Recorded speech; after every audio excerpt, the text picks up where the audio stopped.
예, 반갑습니다. 예, 시간이 좀 쭉 떴습니다만은 사정상 유튜브를 찍지 못했어요. 자, 오늘은 누가복음 21장 을 끝으로 누가복음을 마무리를 할까 합니다. 22장까지를 한번 22장 전반부까지만 보고 21장 누가복음을 마무리 할까 합니다. 이 하나님 말씀을 보시는 데 있어서 내가 이것밖에 없다, 이 길밖에 없다라는 생각이 하나님께 지혜를 구하는 자세이고, 그 마음이야말로 그 마음이 하나님께 전달되고 상달된다는 사실을 반목 또는 깨우쳐 볼 때 얼마나 귀한 시간을 우리는 참 시간으로 만들지 못하고 소비하는 시간으로 지냈는가에 대한 자성이 저와 여러분에게 이 시간을 통해서 함께 하기를 축원하면서 우리 주 예수 그리스도의 이름으로 기도를 드리고 말씀을 시작하겠습니다. 기도하시겠습니다.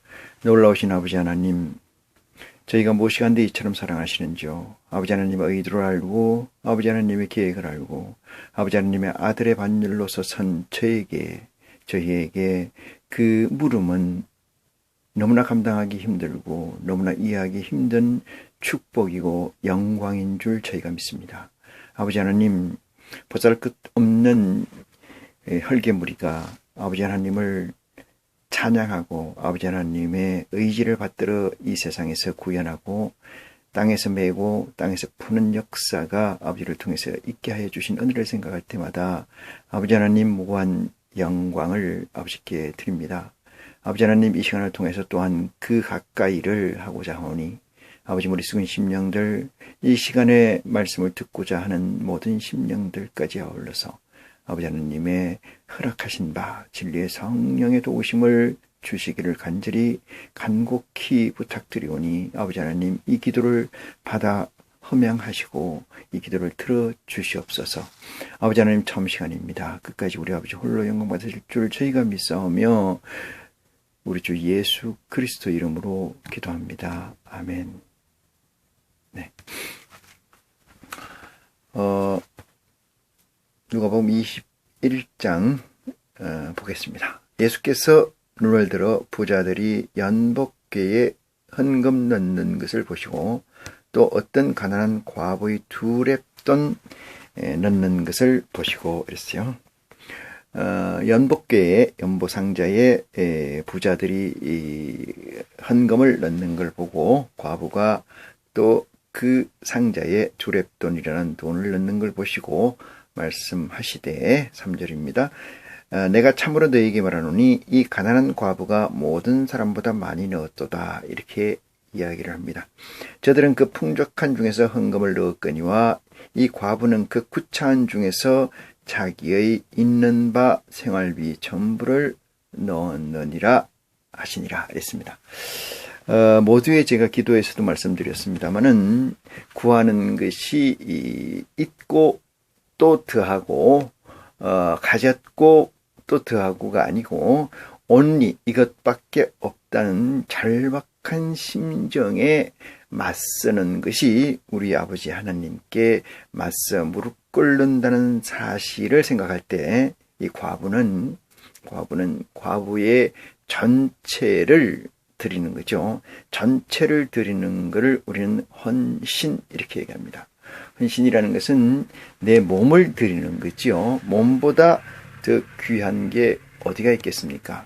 정신을 드리는 것이 더 귀하지 않느냐 생각합니다만은 몸은 정신을 담고 있는지라 몸이 가면은 전부를 드리는 것으로 해량할 수가 있습니다. 근데 우리는 몸만 가고 헌신을 한다. 그건 헌신이 아니죠. 이미 헌신에서 벗어난 거기 때문에 이 과부가 구차한, 이런 거예요. 구차한 중에서, 이런 얘기예요. 구질구질한 중에서도 살림살이, 세간살이가 아무것도 없고 그 2렙돈이 전부인 상태에서도 그 2렙돈을 헌금궤에 넣었다는 것은 자기 자신을 드렸다는 반증입니다. 우리가 하나님을 만나고 하나님께 기도를 구하고 기도를 올릴 때 이 과부의 심정이 되지 않으면 안 되는 거죠. 여기서 지칭하는 과부는 남편이 없는 자입니다. 남편이 없다는 것은 요한복음에 나와 있는 말씀처럼 신랑이 없고 남편이 없는 자이죠. 이것은 내 주인이 없는 자고, 내 주인이 없다는 것은 그가 모시는 신의 주인이 없다는 것을 의미합니다. 그러면은 이 세상 사는 사람들은, 많은 사람들이 그 주인이 있는 거죠. 우리가 전에는 호주 제도라 그래서 당신의 집의 주인이 누구냐를 표시를 신분증에 했습니다만은 지금은 그게 없어졌죠. 해서 당신의 주인이 이 세상 사람은, 또는 믿는 사람이든 어느 교를 믿는 사람이든 간에 그 주인이 한 사람이야지 교가 되는 거죠. 한 사람이야지, 한 존재야지, 한 목적성을 가지고 있는 그 도구마가 있는 그 한 사물이어야 된다, 이 말이죠. 그런데 이 과부는 한 사물을 가지고 있지 않다. 한 존재를 가지고 있지 않다. 그래서 혼자 있다. 이것이 과부예요. 근데 왜 과부냐? 전에 무엇인가 주인됨이 있었다. 이렇게 해석해야 하는 것이 옳은데, 이 과부라고 얘기하면은 이 사회적, 지금 현 사회적 제도 하에서 결혼을 했으나 신랑이 사별이나 이별을 해서 혼자 된 여자, 이것을 과부라고 생각하는데 그것은 의미가 없는 거죠. 그것은 생물학적 과부, 다시 말해서 이 사회학적 과부는 하나님께서 그것까지 구차하게 다룰 의미가 없습니다. 제한된 시간에 제한된 당신의 아들을 통해서 이 말씀을 증거하는 것일 때 우리가 간단히 보고 쉽게 이해하려고 하는 접근성 자체가 진정성이 없는 것이고, 그것은 삿된 것이다, 이렇게 말씀을 드릴 수가 있습니다. 그래서 예수님께서는 두 렙돈을 생활비를 드린 과부를 칭찬하게 되죠. 5절입니다. 어떤 사람이 성전을 가리켜 그 미석과 이랬어요. 그 아름답게 꾸며져 있는 돌멩이와 헌물로 꾸며진 그것을 말하여 예수께 가라사대 이랬어요. 너희 보는 이것들이 날이 이르면 돌 하나도 돌 위에 남지 않고 다 무너뜨리우리라, 이렇게 이야기를 하셨습니다. 성전이라는 것은 건축물로 지어진 집이죠. 그걸 성전이라고 얘기합니다. 건축물로 지어진 집. 이걸 다시 바꿔 말하면은 우리가 교회를 가면은 교회가 아주 아름답게 잘 꾸며져 있지 않습니까? 세상 어떤 건물보다 다 화려하게 꾸며져 있어요.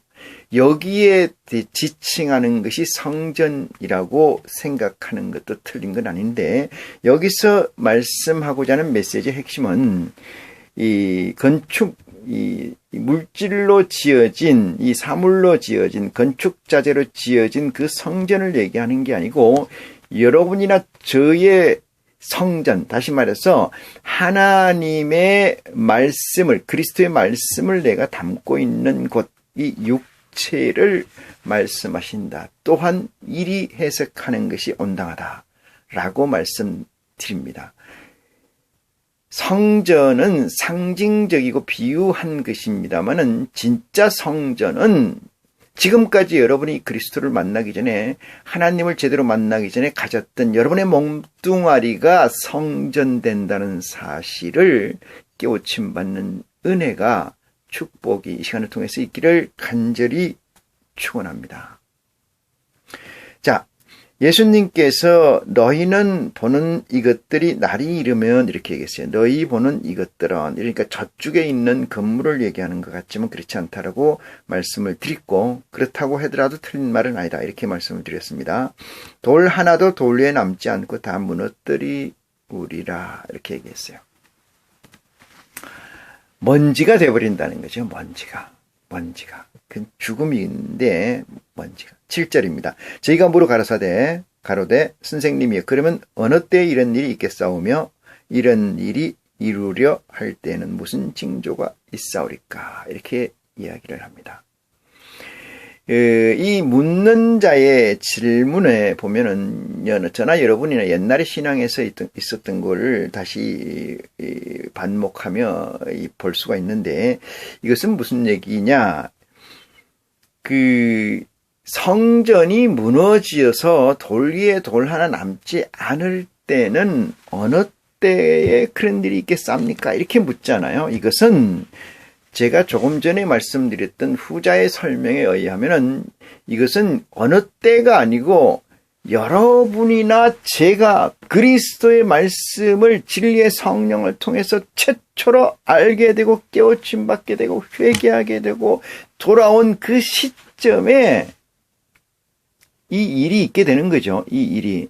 돌 위에 돌 하나 남지 않는다. 이 사건은 이 세상에 존재하는 모든 가치는 의미가 없는 먼지로 날아가 버린다는 얘기예요. 날아가 버린다.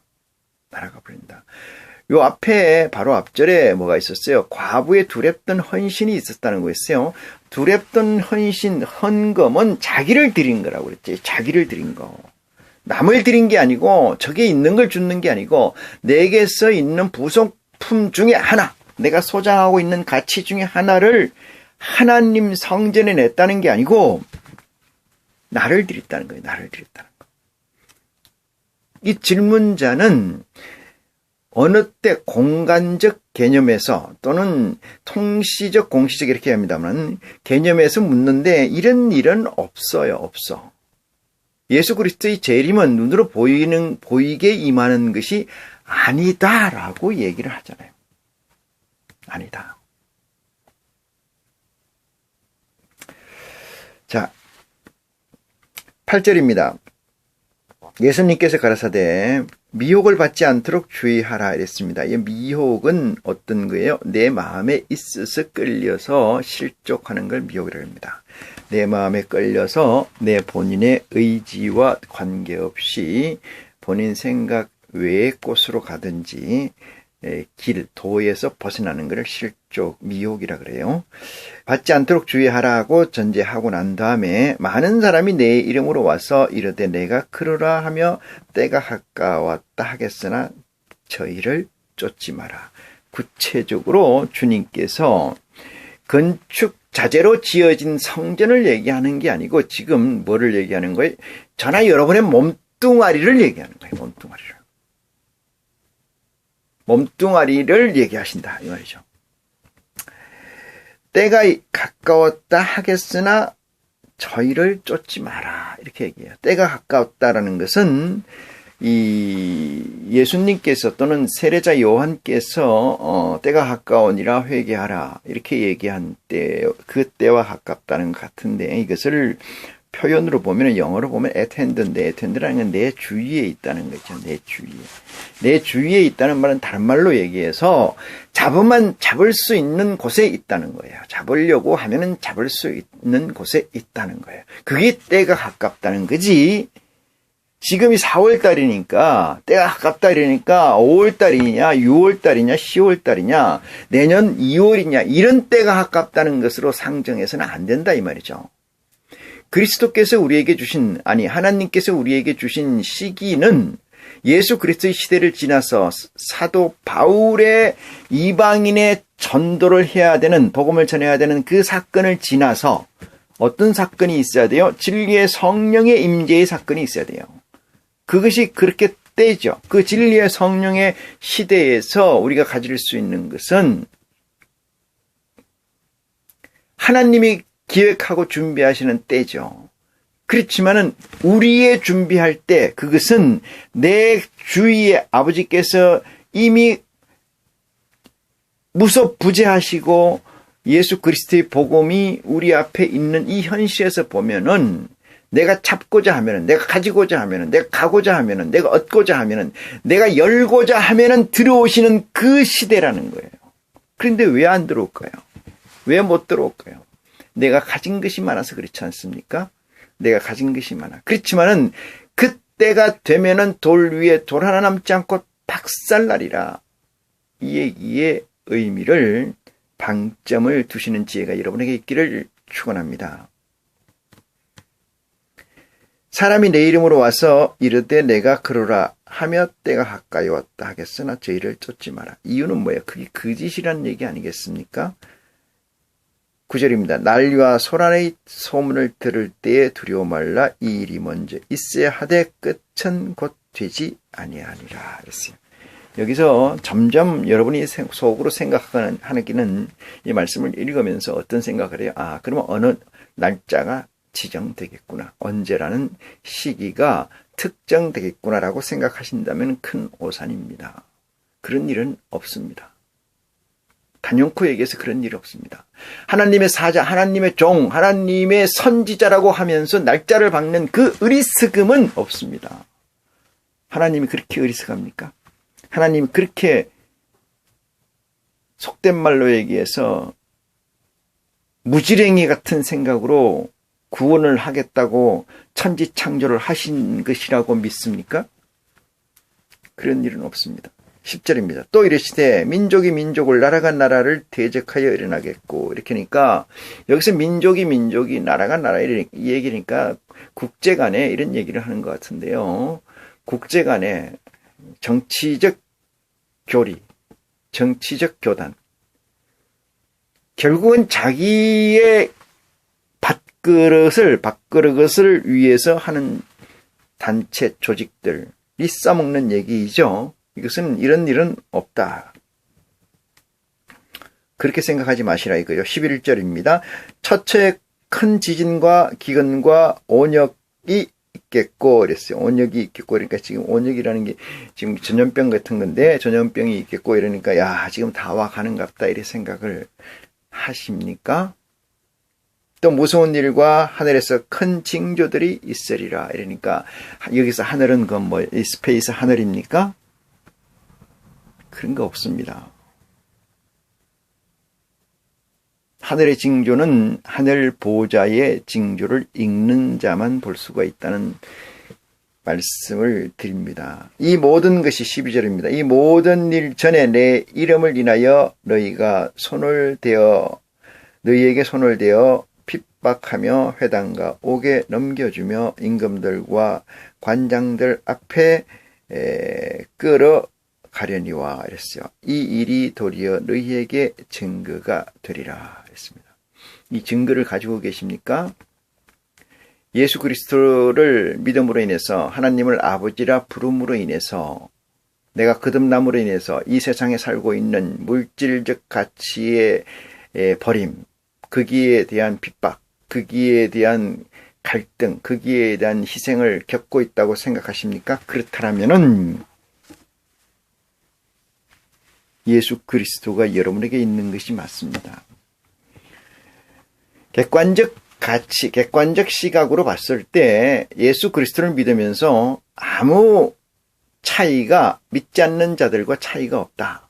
예수를 그리스도로 받지 않는 자가 믿지 않는 자와 차이가 없다. 이렇게 한다면 여러분은 이미 하나님과 관계가 없는 사이가 됐다. 이렇게 증거한 것이다. 이렇게 말씀드릴 수가 있습니다.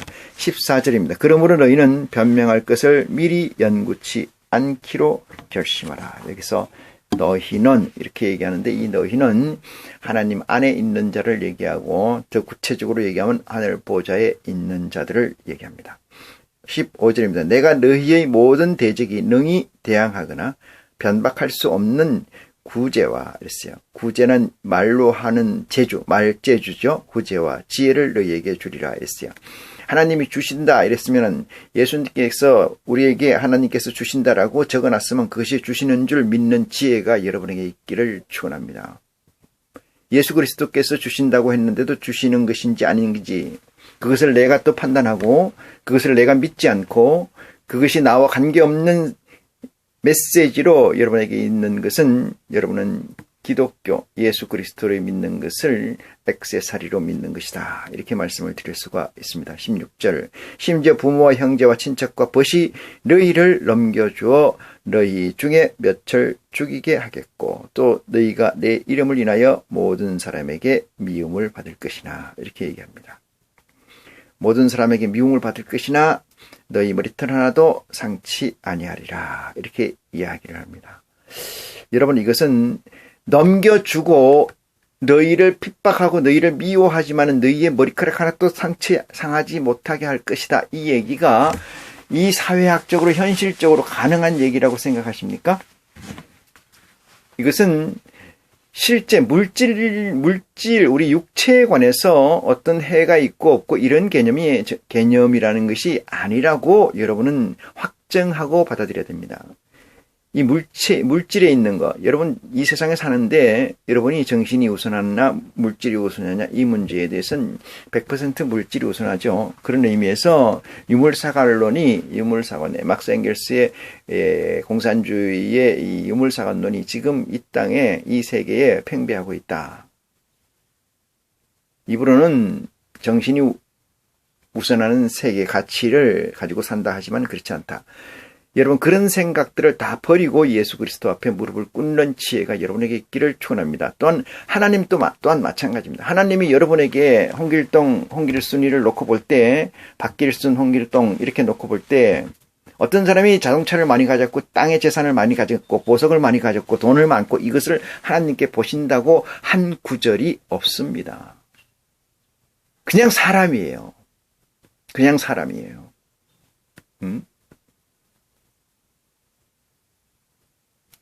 도토리 키재기 아닙니까? 도토리 키재기. 하나님 앞에서 도토리 키재기라는 사실을 믿습니까? 그것에 여러분은 동의할 수 있습니까?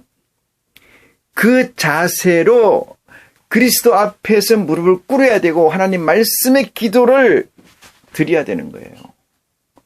그래야 구해진다는 사실을 깨우침 받는 지혜가 있기를 원합니다. 18절입니다. 너희 머리털 하나도 상치 아니하리라. 이 말씀은 머리털이 그 머리털이 아니고 여러분의 영혼의 머리털 가운데 하나라는 사실을 깨우침 받는 지혜가 있기를 원합니다. 이것을 머리가 긴데 머리털 하나 빠지고 들어가고 이거 말이 안 되지 않습니까? 상징적 의미인데 이것은 마음에 관한 상징적 의미, 믿음에 관한 상징적 의미이지 물리적 가치, 물리적 존재를 얘기하는 것은 아니다. 이렇게 말씀을 드릴 수가 있습니다. 20절입니다. 너희가 예루살렘이 군대들에게 에워싸이는 것을 보거든 이랬어요. 보거든. 너희가 예루살렘이 군대들에게 에워싸이는 것을 보거든 그 멸망이 가까운 줄 알라. 이렇게 했습니다. 그러면은 이 말을 그대로 옮겨보면은 예루살렘이 군대에 쌓이는 것을 보지 않는 한 멸망에 가깝지 않다라고 해석하겠습니까? 예루살렘이라는 것이 어디냐 이 문제예요. 예루살렘, 중동에 있는 그 예루살렘을 얘기하십니까?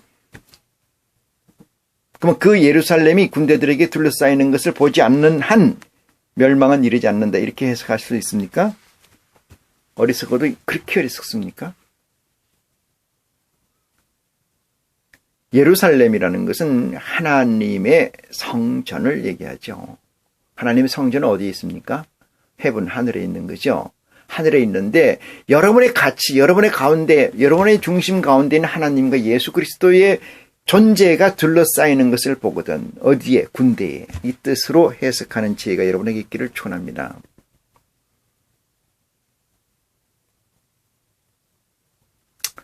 그때 유대에 있는 자들은 산으로 도망갈지며 성내에 있는 자들은 나갈지며 촌에 있는 자들은 그리로 들어가지 말지어다. 이렇게 이야기를 합니다. 지혜가 여러분에게 있기를 다시 한번 축원합니다. 이 날들은 기록된 모든 것을 이루는 형벌의 날이니라. 이렇게 했어요. 23절입니다. 그날에는 아이벤 자들과 젖먹이는 자들에게 화가 있으리니 이는 이 땅에 큰 환난과 이 백성에게 진노가 있겠으므로라. 저희가 칼날에 죽임을 당하며 모든 이방인이 사로잡혀. 그래서 칼날이라니까 실제 이 칼을 얘기하는 걸로 생각하시면 안 된다는 지혜를 깨우침 받기를 원합니다. 또 이방인 사이에 사로잡혀 가르치고 예루살렘은 이방인과 때가 차기까지 이방인들에게 밟히리라. 이렇게 얘기합니다. 계시록에 보면 잘 나와 있어요. 우리는 이것에 관해서 크게 비중을 둬서 시간을 할애할 필요가 없다. 이 말씀을 드립니다. 25절입니다. 1월 달과 해는 성산에는 징조가 있겠고 땅에서 민족들이 바다와 파도의 우는 소리로 인하여 혼란한 중에 곤고하리로다. 사람들이 세상에 임할 일을 생각하고 무서워함으로 기절하리니 이는 하늘의 권능들이 흔들리겠습니다. 이랬어요. 하늘의 권능들이 어디 있습니까? 하늘의 권능들이 여러분 생각해 보시면은 하늘의 권능들이 있어야 그 이하에 벌어지는 모든 사건들이 여러분의 눈으로 여러분의 마음으로 그려질 거 아니겠냐 이 말이죠. 하늘의 권능을 보십니까? 하늘의 권능을 보지 못하는데 뭘 본다는 거예요?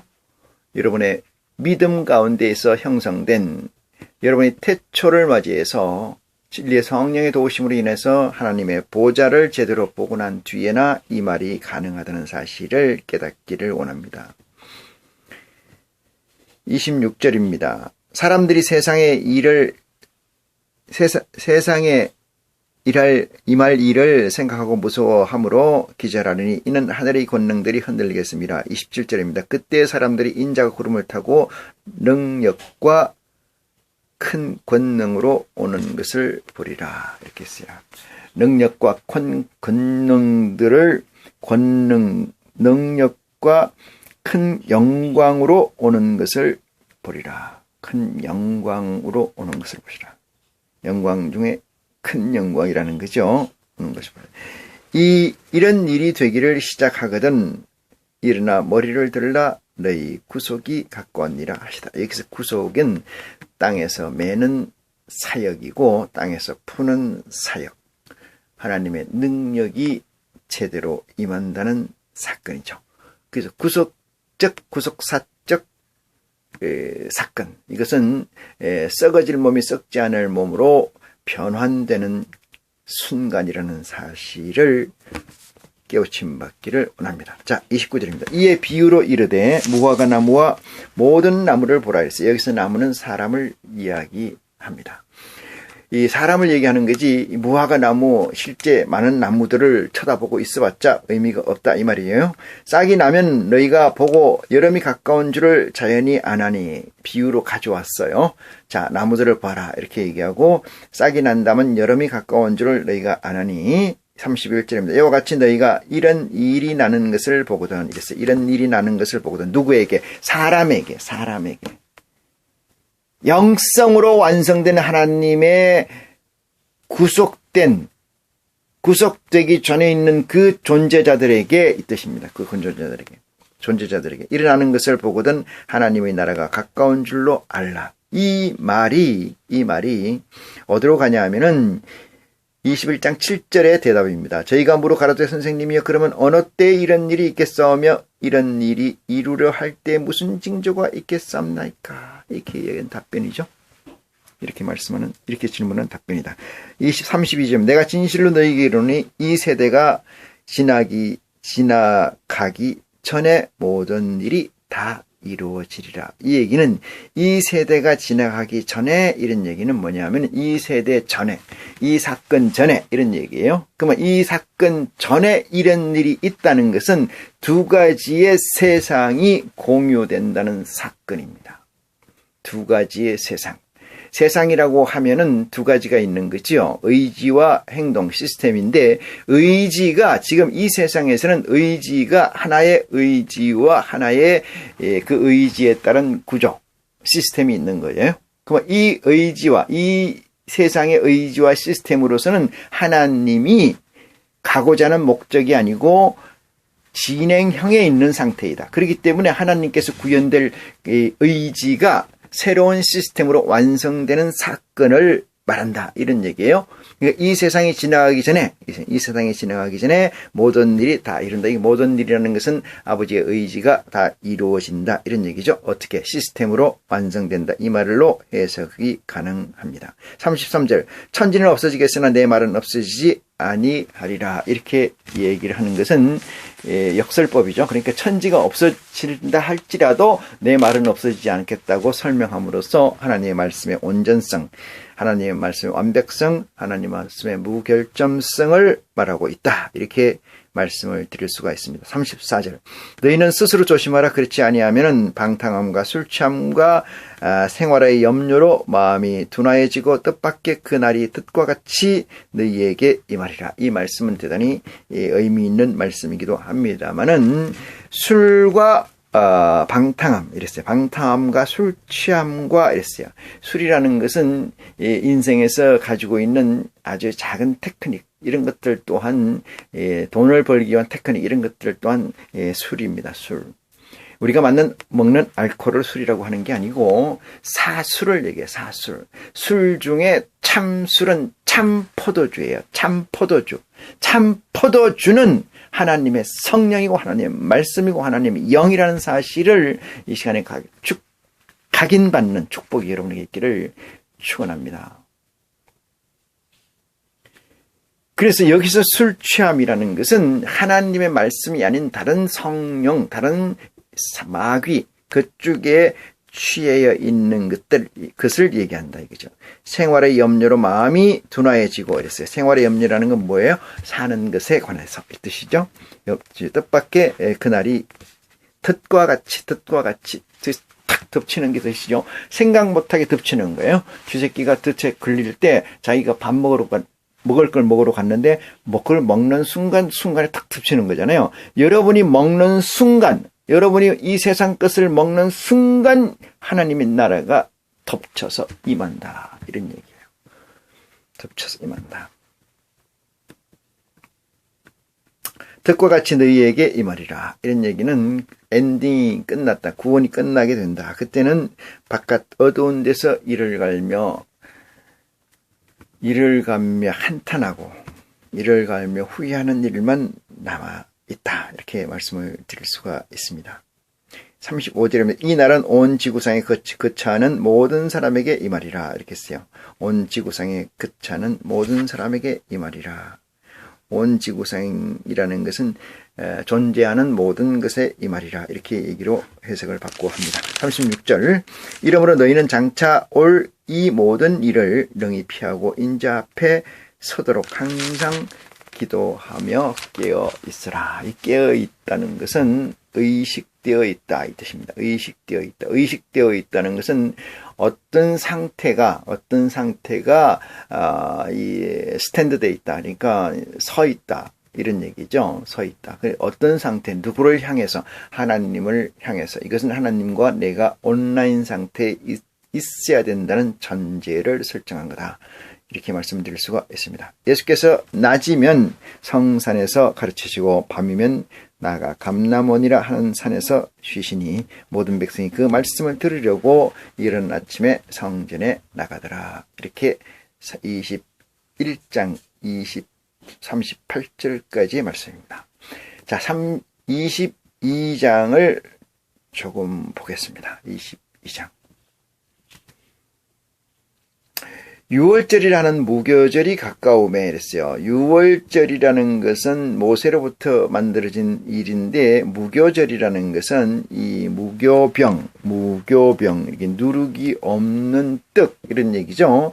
가까움에 대제사장들과 서기관들이 예수를 무슨 방책으로 죽일고 연구하니 이는 저희가 백성을 두려워함이더라. 이렇게 얘기해요. 자, 저희가 백성을 두려워하는 이 사실이 참 그리운 거죠. 요즘 세상에는 백성을 두려워하지 않죠. 백성을 빵을 주고 백성에게 이 재미있는 것들을 보여주거나 재미있는 것들을 던져주고 자기들이 백성들을 전체로 포로로 잡아서 가지고 노는 게임화된 세상이다.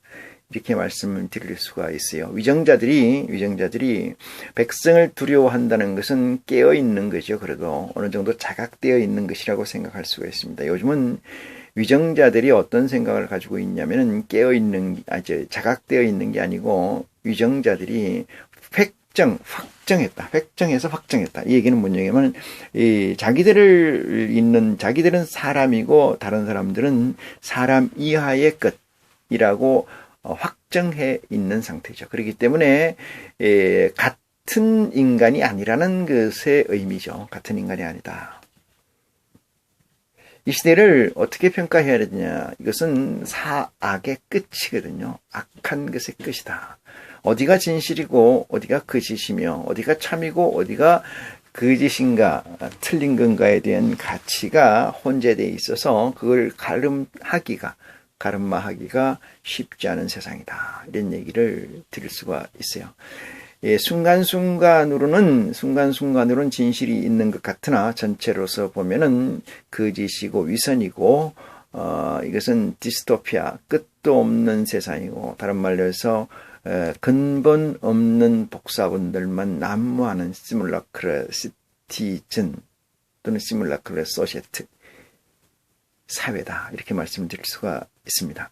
12 중에 하나인 가롯이라 부르는 유다에게 사단이 들어가니 이에 유다가 제사장들과 군관들에게 가서 예수를 넘겨줄 방책을 의논하며 저희가 기뻐하여 돈을 주기로 언약하는지라 유다가 허락하고 예수를 무리가 없을 때 넘겨줄 기회를 찾더라 이랬어요.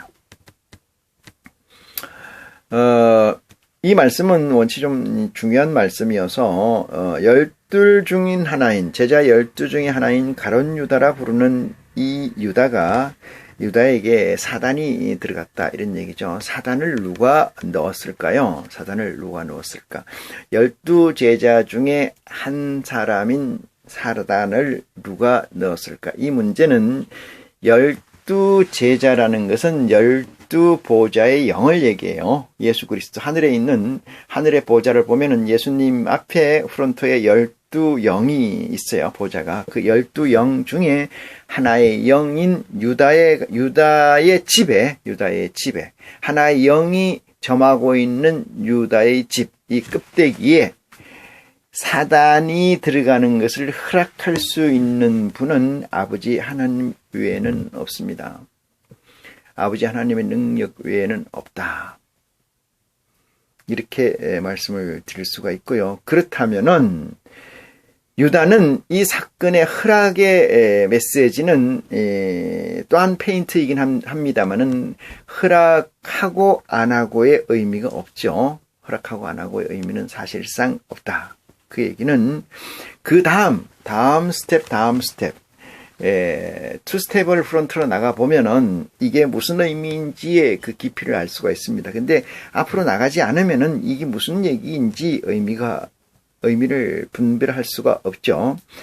그래서 유다가 제사장들과 군인관들에게 가서 예수를 넘겨줄 방책을 의논했는데 여러분 예수님은 이 땅에 중보자적 사역으로 오셨어요. 중보자. 그러니까 중보자라는 건 하나님과 우리 피조물들 간의 관계를 중재하거나 또는 그 하나님의 은혜를 우리에게 다시 보호하게 해주나 이런 여러 가지의 이 존재로 이 땅에 오셨어요. 그건 하나님이 이 땅에 보내셨다는 건 확정하시죠.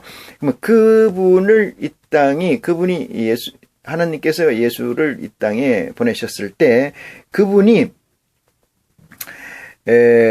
이 땅에서 십자가에 못을 박혀서 대속의 죄를 져야만이 우리가 예수를 믿게 되고 하나님과의 관계가 원활해진다는 사건, 다시 말해서 하나님의 로드맵이 완성돼 간다는 것을 우리는 알고 있죠. 그러면은 예수 그리스도가 이 땅에 오셔서 십자가에 못을 박혀야 돼요? 안 박혀야 돼요? 이 문제는 말할 것도 없이 예수 그리스도는 십자가에 못을 박히기로 이미 계획되어 있다. 이런 얘기죠. 이 계획은 누가 했어요? 아버지께서 이미 해 놓으신 거다. 그러면 예수 그리스도가 십자가에 못 박히는 것은 지극히 정상이고 지극히 합당한 일이고 지극히 완벽하게 이루어져야 한다는 사건이에요.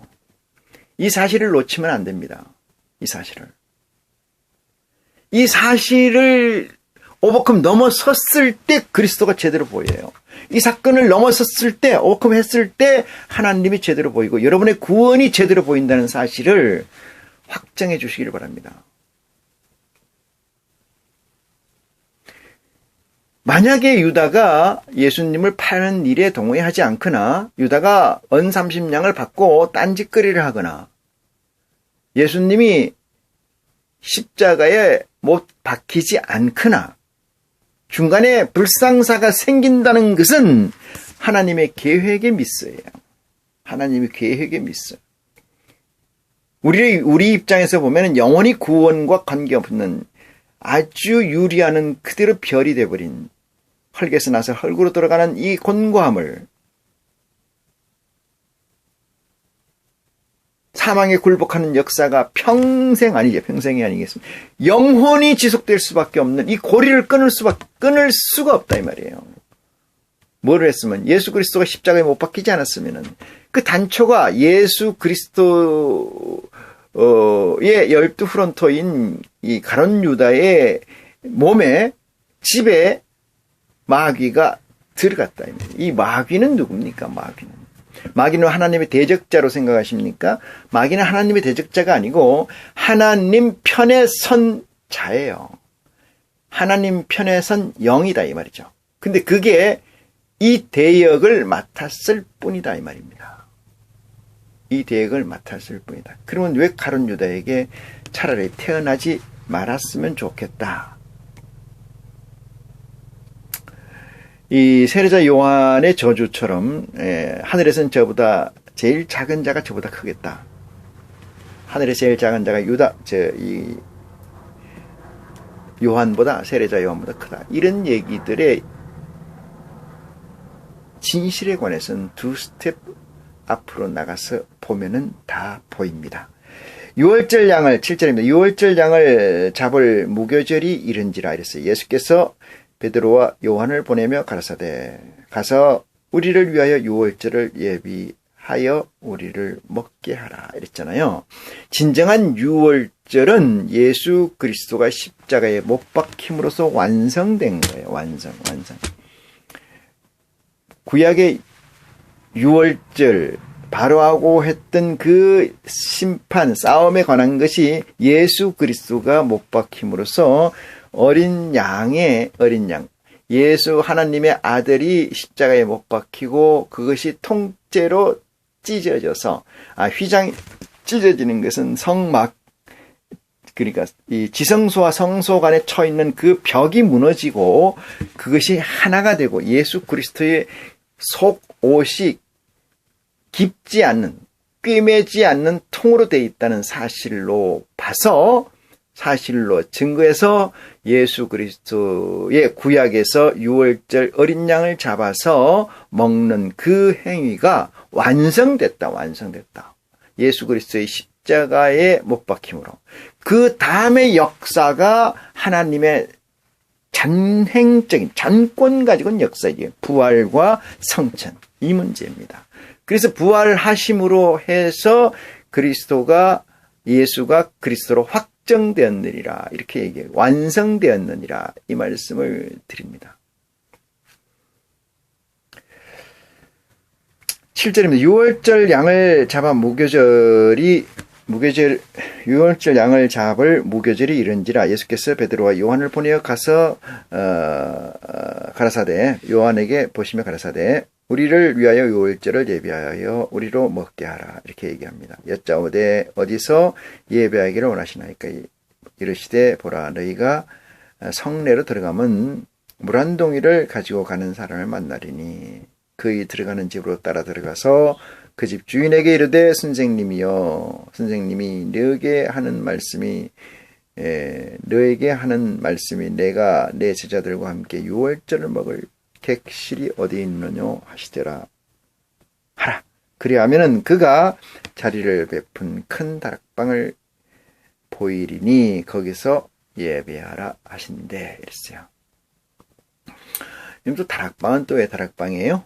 다락방은 세상과 끊어진 곳이에요. 세상과 끊어진 곳. 13절입니다. 저희가 나가 그 하시던 말씀대로 만나 유월절을 예비하더라. 이렇게 합니다.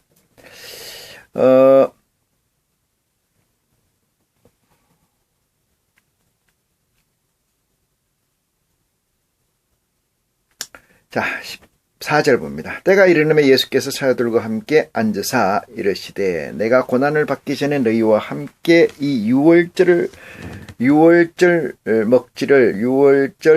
먹기를 원하였노라. 이렇게 얘기했죠. 이것은 이미 기획되어 있었다 이 말씀이고요. 내가 너희에게 이르노니 이 유월절이 하나님의 나라에 이루기까지 다시 먹지 아니하리라 하시고 그랬어요. 하나님의 나라가 임하기 전까지 다시 먹지 않고, 이것은 땅에서 구속함이 있고 하늘에서 구속함이 따르고, 땅에서 푸는 것이 있고 하늘에서 푸는 사건이 있을 때 유월절을 하늘에서 먹는 사건입니다. 이에 잔을 받으사 살해하시고 가라사대 이것을 갖다가 너희가 나누라 이랬습니다. 내가 너희에게 이르노니 내가 이제부터 하나님의 나라가 임할 때까지 포도나무에서 난 것을 다시 마시지 아니하리라. 이 말씀은 지금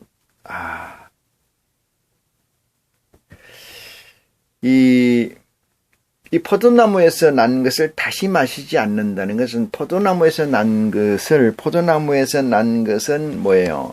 성령이에요, 성령. 포도나무는 하나님 아버지께서 심은 거죠. 만든 거예요. 심은 것은 만든 거, 이렇게 해석하면 됩니다. 하나님 아버지는 농부시라고 했으니까 거기서 난 것을 다시 마시지 않는다. 이 얘기는 뭐예요? 가룟 유다에게 들어간 이 사역을 대행한 마귀, 하나님의 사자, 그것을 통해서 마시게 되는, 이 마시는 것은 성령을 마시는 거다. 그것은 다시는 잊지 않겠다. 이 포도주는, 이 성령은, 이 얘기입니다. 그래서 하나님의 나라가 이루어질 때 썩을 것이 썩지 않은 것을 입을 때 다시 마시는 역사가 있다를 전제로도 합니다. 20절 저녁을 먹으신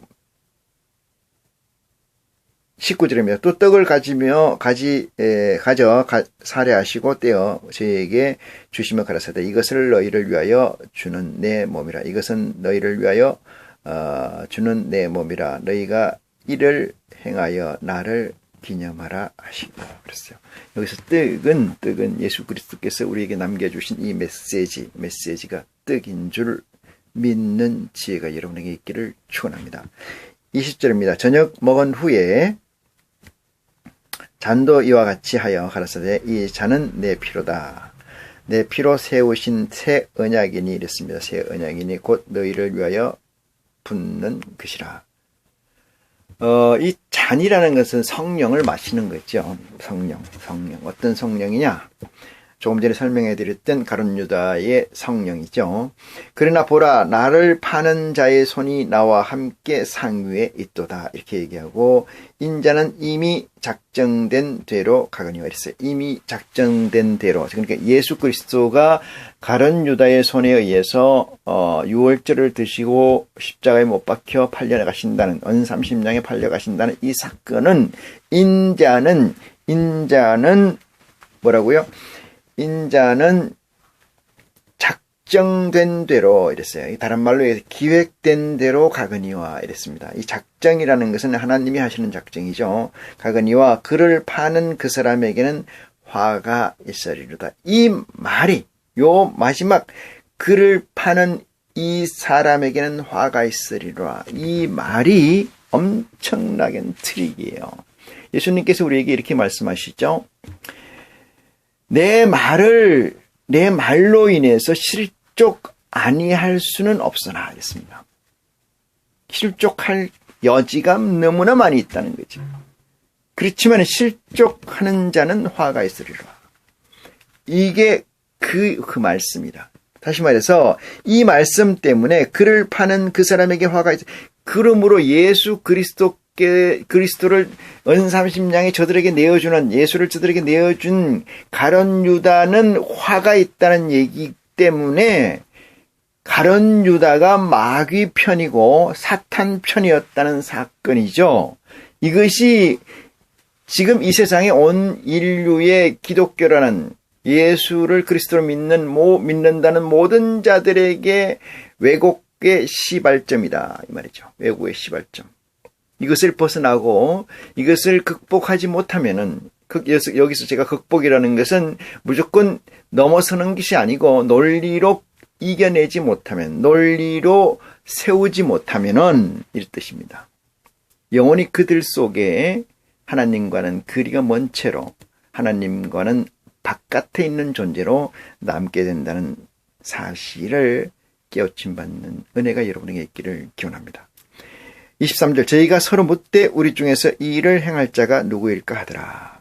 이 얘기는 가룟 유다는 이미 알고 있는데 다른 사람들은 이 일에 관해서 알지 못한다. 이런 얘기. 24절 또 저희 사이에 그중 누가 크냐 하는 다툼이 난지라. 예수께서 가라사대 이방인의 임금들은 저희를 주관하며 그 집권자들은 언인이라 청함을 받으나 그랬습니다. 너희는 그렇지 않을지니 너희 중에 큰 자는 젊은 자와 같고 이랬어요. 너희 중에 큰 자는 젊은 자와 같고 두목은 섬기는 자와 같을지니라.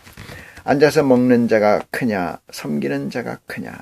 앉아 먹는 자가 아니냐. 그러나 나는 섬기는 자로 너희 중에 있노라. 이렇게 이야기를 합니다. 이 섬기는 자의 이유가 된 것은 서번트 때문에 그래요. 어떤 서번트냐? 하나님 아버지에 대한 서번트.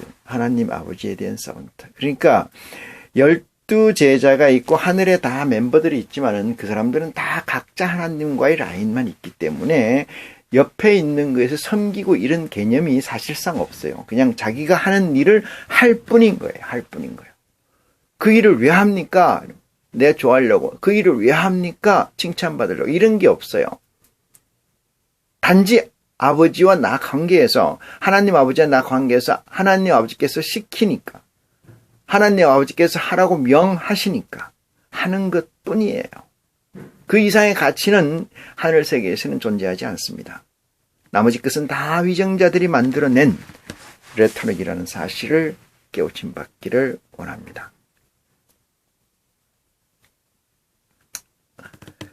자,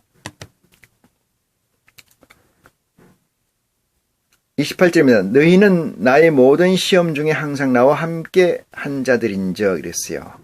나의 모든 시험 중에 나와 함께 한 자들은 하나님의 하늘의 해분에 있는 하나님의 보좌의 프론트에 있는 12 제자라는 사실을 명심해 주시기 바랍니다. 29절 내 아버지께서 나라를 내게 맡기신 것 같이 나도 너희에게 맡겨 너희로 내 나라에 있어 내 상에서 먹고 마시며, 내 상이라는 건 내 프론트에서 이 뜻입니다. 먹고 마시며 또는 보좌에 앉아 이스라엘 12지파를 다스리게 하려 하노라. 시므나 보라. 사단이 밀가부르듯 하려고 너희를 청구를 하였으나 그러나 내가 너희를 위하여 네 믿음이 떨어지지 않기를 기도하노니 너는 돌이킨 후에 네 형제를 굳게 하라. 이렇게 이야기합니다. 돌이킨 후에는 닭이 3번 울면은 예수 그리스도를 부정한다 그랬죠. 예수를. 그 돌이킨 후에 네 형제를 굳게 하라는 예수 그리스도의 부탁이죠. 저희가 말하되 주여 내가 주와 함께 오게도 죽는데도 가기를 준비하나이다. 가라사대 베드로야 내가 너희에게 말하노니 오늘 닭이 울기 전에 네가 3번 나를 모른다고 부인하리라 하시니라. 저희에게 이르시되 내가 너희를 전대와 주머니와 신도 없이 보내었을 때에 부족한 것이 있더냐 가로되 없었나이다. 이르시되 이제는 전에 있는 자는 가질 것이요 전대 있는 자는 가질 것이요 주머니도 그리하고 금 없는 자는 겉옷을 팔아 살지어다. 그랬어요. 금을 사라는 거죠. 내가 너희에게 말하노니 기록된 바 저는 불법자의 동류로 역임을 받았다 한 말이 내게 이루어져야 하리니 내게 관한 일이 이루어 감이라. 그랬어요.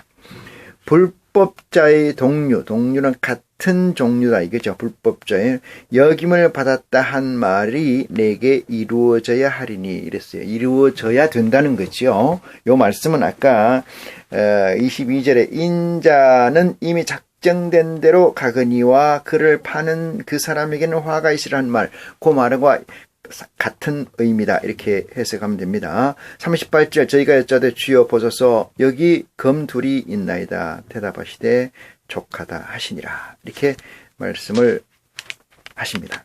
42절을 보십니다.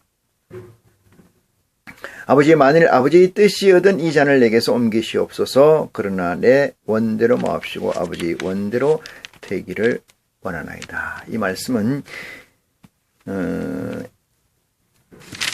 인성의 예수로서의 하는 말씀이다. 이렇게 드리고요. 말씀을 여기까지만 보겠습니다. 여기까지만 보시고 누가복음 이 말씀을 이것으로 전부 마치겠습니다. 누가복음 말씀을 이것으로 전부 마친다. 그래서 하나님을 이렇게 만나는 것은 예수 그리스도를 만나는 이치와 같습니다만 내 것을 다 내려놓고 보았을 때만 가능해요. 내 것을 다 내려놓고 보았을 때만이 가능하다. 그렇지 않으면 하나님과 그리스도가 보이지 않는다는 지혜가 삶이 여러분의 삶이 될 수 있도록 여러분 하나님과 예수 그리스도께 기도를 드리고 기도를 받아서 바른 그리스도의 사람이 되기를 간절히 축원합니다. 오늘 말씀을 마치겠습니다.